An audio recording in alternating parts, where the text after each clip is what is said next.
1847 में artist James मकोनी ने Ireland की हालत की कुछ इस तरह से पिक्चर खींची। आयरलैंड की गलियां लोगों की लाशों से भारी हुई थीं। माया अपने भूखे बच्चों को साइन से लगे रोटी के चंद टुकड़ों के लिए भीख मांग रही थी। हर तरफ गरीबी, भूख, मायूसी और मौत के साए मंडला रहे थे। आयरिश पोटैटो फेमिन, या जिसे द ग्रेट हंगर भी कहा जाता है, सिर्फ 7 सालों में 10 लाख आयरिश लोगों की जान ले चुका था। पूरे आयरलैंड की 11% आबादी इस फेमिन के नतीजे में मौत के मुंह में चली गई। ये इतना बड़ा डिजास्टर था कि आज की डेट तक आयरलैंड की आबादी रिकवर नहीं हो सकी है। फेमिन के गुजरने के बाद भी कई 100 साल तक आयरलैंड एक गरीब और बैकवर्ड कंट्री ही रहा। मगर आज अगर आप दुनिया के अमीर तरीन कंट्रीज की लिस्ट देखें तो आयरलैंड आपको दूसरे नंबर पर नजर आएगा कि चंद सालों में आई दुनिया का अमीर तरीन कंट्री बन जाएगा। लेकिन आयरलैंड के पास न तो नॉर्वे और कतर की तरह ट्रिलियन ऑफ डॉलर्स के ओनियल रिजर्व्स हैं, ना ही उसकी पॉपुलेशन सिंगापुर या लग्जमबर्ग की तरह छोटी है, और ना ही उसे स्विट्जरलैंड की तरह कोई तारीखी एडवांटेज मिला है। तो फिर ये इतनी बड़ी ट्रांसमिशन कैसे हुई? भूख और मौत के साए से निकलकर आज आयरलैंड इतना अमीर कैसे बन गया? आइए जानते हैं सच। यह है कि इस वीडियो में चलते हैं। 19वीं सदी में जब आयरलैंड में जिंदगी इंतहाई मुश्किल थी, उसे वक्त आयरलैंड ब्रिटिश एम्पायर के कंट्रोल में था, जो उसे अच्छा खासा एक्सप्लॉइट करती थी। आयरलैंड के लोगों को सेकंड क्लास सिटीजन्स के तौर पर ट्रीट किया जाता था। आयरलैंड की 9% इकोनॉमी एग्रीकल्चर पर डिपेंडेंट थी और आयरलैंड के करीबन 80% जमीन पर एक ही चीज उगाई जाती थी और वह थी पोटैटो, जिसे हम आलू भी कहते हैं।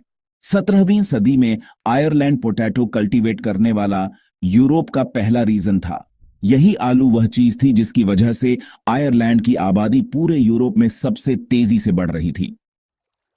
1700 में आयरलैंड की आबादी 3 मिलियन यानी 30 लाख थी और यह 100 सालों में बढ़कर 5 मिलियन हो गई। और फिर कट आने से पहले 1846 में आयरलैंड की पॉपुलेशन 8 मिलियन तक जा पहुंची थी। सिर्फ 150 साल में 286% का पॉपुलेशन ग्रोथ रेट, और इसकी एक ही वजह थी, और वो था पोटैटो आलू की 1 एकड़ की फसल और गे का दूध एक पूरी आयरिश फैमिली को पालने के लिए काफी था। और क्योंकि ये बड़ी आसानी से कहीं भी उगाया जा सकता था और वो भी काफी बड़ी क्वांटिटी में, तो ये बहुत जल्द आयरलैंड की हर फैमिली का में फूड सोर्स बन गया। और यही चीज आयरलैंड के लिए एक बहुत बड़ा खतरा बनने वाली थी। आयरलैंड की सारी आबादी सिर्फ एक खाने पर डिपेंडेंट हो चुकी थी, और इसीलिए जब 1845 में आयरलैंड में कट पड़ा और आलू की फसलें तबाह होना शुरू हुईं, तो लाखों के हिसाब से लोग मरना शुरू हो गए। आप लोगों को शायद अंदाजा नहीं है कि यह कितनी बड़ी ट्रेजेडी थी, और अभी तक आयरलैंड इसके इफेक्ट से बाहर नहीं निकल सका। मैं आपको एक उदाहरण से समझाता हूं। 1846 में आयरलैंड की आबादी थी 8 मिलियन। 1845 में जबरदस्त अकाल आया, जिसकी वजह से पोटैटो की करीबन 40% फसलें तबाह हो गईं, और एक साल बाद 1846 में आलू की सारी फसलें तबाह हो चुकी थीं। आप अंदाजा करें कि आपके पास खाने की एक ही चीज हो और वह बिल्कुल खत्म हो जाए तो क्या असर होगा। इस सारे अरसे में ब्रिटिश एम्पायर ने आयरलैंड की बिल्कुल मदद नहीं की। सिर्फ 10 सालों में 1845 से 1855 के दरमियान आयरलैंड की आबादी में से 30 लाख लोग कम हो गए। इन 30 लाख में से 10 लाख लोग भूख और बीमारी से मर चुके थे, जबकि बाकी 20 लाख लोग आयरलैंड छोड़कर अमेरिका की तरफ भाग गए। इतनी बड़ी इमिग्रेशन अमेरिकन हिस्ट्री में कभी नहीं हुई थी, और इसीलिए 1860 में अमेरिका में 81% इमिग्रेंट्स आयरिश थे। यह इतना बड़ा लॉस था कि 200 साल गुजरने के बावजूद अभी तक आयरलैंड इस पॉपुलेशन गैप को दोबारा फुल नहीं कर सका। इसीलिए आयरलैंड आज यूरोप और दुनिया का वो अकेला कंट्री है जिसकी करंट पॉपुलेशन 1840 की पॉपुलेशन से बहुत कम है। अकाल तो 6 सालों में खत्म हो गया, मगर आयरलैंड के हालात खराब से खराब होते गए। 1922 में आयरलैंड ने ब्रिटिश एम्पायर से आजादी हासिल कर ली, मगर 10 साल बाद ही उसे एक बहुत बड़ा धक्का पहुंचा।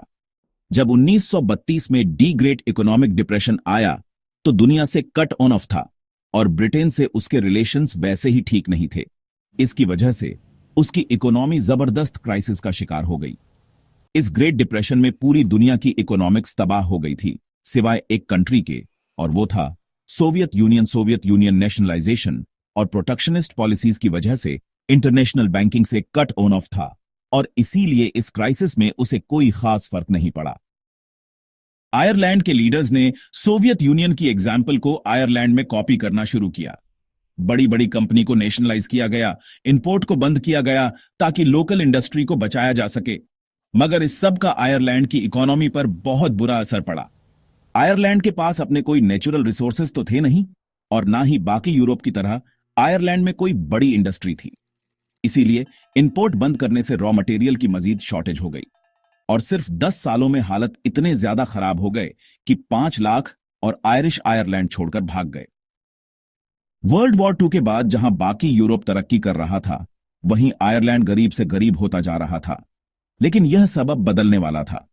1960 में आयरलैंड के प्राइम मिनिस्टर शॉन लेमास ने मशहूर आयरिश इकोनॉमिस्ट टीके व्हिटेकर के साथ मिलकर फैसला किया कि अब फाइनली इकोनॉमिक्स को बदलना पड़ेगा।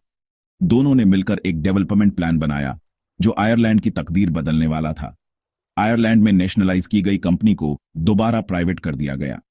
फॉरेन इन्वेस्टमेंट लाने के लिए बाहर की कंपनी पर से टैक्स रिटायरमेंट खत्म कर दी गई, इंपोर्ट खोल दी गई और सबसे बड़ा काम यह किया गया कि एक फ्री जोन बनाया गया जहां पर मौजूद किसी कंपनी से कोई टैक्स नहीं लिया जाता था। आयरलैंड ने सारे बड़े बिजनेसमैन से पैसा इकट्ठा करके इस फ्री जोन में एक एयरपोर्ट भी बनाया ताकि इस इंडस्ट्रियल एरिया को बाकी दुनिया से कनेक्ट किया जा सके। इस जोन को शैनन फ्री जोन भी कहा जाता है और यह दुनिया का पहला मॉडर्न फ्री ट्रेड जोन माना जाता है। सिर्फ 6 सालों में इन पॉलिसीज का आयरलैंड की इकोनॉमी पर जबरदस्त इफेक्ट हुआ। जहां बाकी सारे यूरोप में बिजनेसमैन बढ़ते हुए टैक्स से परेशान थे, वहीं आयरलैंड जीरो टैक्स पॉलिसी की वजह से जन्नत लगने लगा था। बड़ी बड़ी कंपनी ने अपनी मैन्युफैक्चरिंग आयरलैंड में शिफ्ट करना शुरू कर दी। इन कंपनियों में इंटेल और एनडीपीएस भी शामिल थे। इकोनॉमिक सक्सेस के बाद आयरलैंड ने एम किया कि नेक्स्ट टारगेट है यूरोपीय इकोनॉमिक एलियंस में शामिल होना। इसी दौरान 1967 में आयरलैंड ने पूरे मुल्क में फ्री एजुकेशन स्कीम इंट्रोड्यूस करवाई। अंडर ग्रेजुएट तक हर स्टूडेंट के लिए एजुकेशन के सेकेंडरी स्कूल्स की बुक्स तक का खर्चा गवर्नमेंट ही देती थी। आहिस्ता आहिस्ता आयरलैंड के हालत बदलना शुरू हो रहे थे। मगर फिर 1970 में आयरलैंड को एक और झटका लगा। 1970 में अरब इसराइल वॉर के बाद लगने वाली ओनियल सैंक्शंस की वजह से यूके और पूरे वेस्टर्न वर्ल्ड की इकोनॉमी बुरी तरह हिल गई। बैंक्स डिफॉल्ट करके इंडस्ट्रीज बंद हो गई और अनएम्प्लॉयमेंट बढ़ गई। मगर इस दफा आयरलैंड ऐसे किसी क्राइसिस से निपटने के लिए तैयार था। आयरलैंड ने अपने आप को बाकी यूरोप के मुकाबले में फेवरेबल बनाने के लिए कुछ और लॉज पास किए। इनकम टैक्स 20% से कम करके 10% कर दिया गया। एम्प्लॉइज को हायर फायर करना आसान कर दिया गया। जहां बाकी यूरोप में बिजनेस को किसी भी एम्प्लॉय को निकलने के लिए एडवांस सैलरी और नोटिस पीरियड जैसी रिटायरमेंट पूरी करनी पड़ती थी, वही आयरलैंड में ऐसी सारी रिटायरमेंट हटा दी गई और इसके नतीजे में कंपनी की नजर में आयरलैंड एक बिजनेस फ्रेंडली कंट्री के रूप में सामने आने लगा। अगले 20 सालों में आयरलैंड ट्रांसफार्मर हो चुका था। अर्बन के सारे चैप्टर दी और billion on off dollars Ireland में ए रहेगा। लेकिन इससे भी जबरदस्त चीज हुई 1993 में, जब यूरोपीय यूनियन ने सिंगल मार्केट अनाउंस कर दी, जिसके बाद से आयरलैंड लिटरली पूरी दुनिया के लिए ओपन हो गया। Tax free policies, friendly environment और जबरदस्त लाइन ऑन ऑर्डर सिचुएशन की वजह से सारी दुनिया से बड़ी बड़ी कॉरपोरेशन आयरलैंड में अपने ऑफिस से सेटअप करने लगी। फॉरेन इन्वेस्टमेंट इतनी ज्यादा थी कि सिर्फ 10 सालों में 1990 से 2000 के दरमियान आयरलैंड में फॉरेन इन्वेस्टमेंट 2.2% से 49.2% तक चली गई। इतनी कंपनी के आने से बहुत ज्यादा जॉब्स क्रिएट होना शुरू हो गई। टैक्स कम, द सैलरी जिंदा थी, लोगों की परचेसिंग पावर बढ़ती गई, लोग पैसा खर्चा गए, इकोनॉमिक एक्टिविटी बढ़ती गई, डिमांड क्रिएट होती गई और कंपनी आती गई और एक जबरदस्त इन्वेस्टमेंट लूप बन गया। गवर्नमेंट के पास इतना पैसा इकट्ठा हो गया कि उसने इंफ्रास्ट्रक्चर और वेलफेयर पे खुली स्पेंडिंग शुरू कर दी। 2007 तक आयरलैंड यूरोप का तीसरा अमीर ट्रेन कंट्री बन चुका था।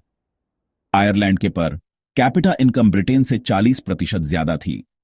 वही ब्रिटेन जिसने 150 साल तक आयरलैंड पर हुकूमत की थी, अब उससे बहुत गरीब था। यह होता है इंतकाम। काश इंडिया और पाकिस्तान भी ऐसे ब्रिटेन से इंतकाम लेते।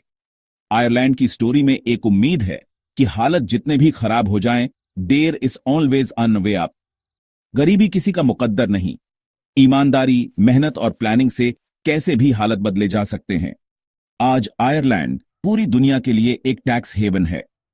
2015 में एप्पल ने $300 मिलियन के असेट्स अमेरिका से आयरलैंड ट्रांसफर किए ताकि टैक्स को अवॉइड किया जा सके। एजुकेटेड वर्कफोर्स, जबरदस्त इंफ्रास्ट्रक्चर, लो क्राइम रेट, ये फैक्टर्स हैं जिनकी वजह से आयरलैंड दुनिया के सारे बिजनेसमैन के लिए बहुत अट्रैक्टिव है, और यही अट्रैक्टिव उसे बहुत जल्द दुनिया का सबसे अमीर कंट्री बनाने वाला है। ये हैं वो सारे सोर्सेस जहां से हमने इस वीडियो के लिए कंसल्ट किया है।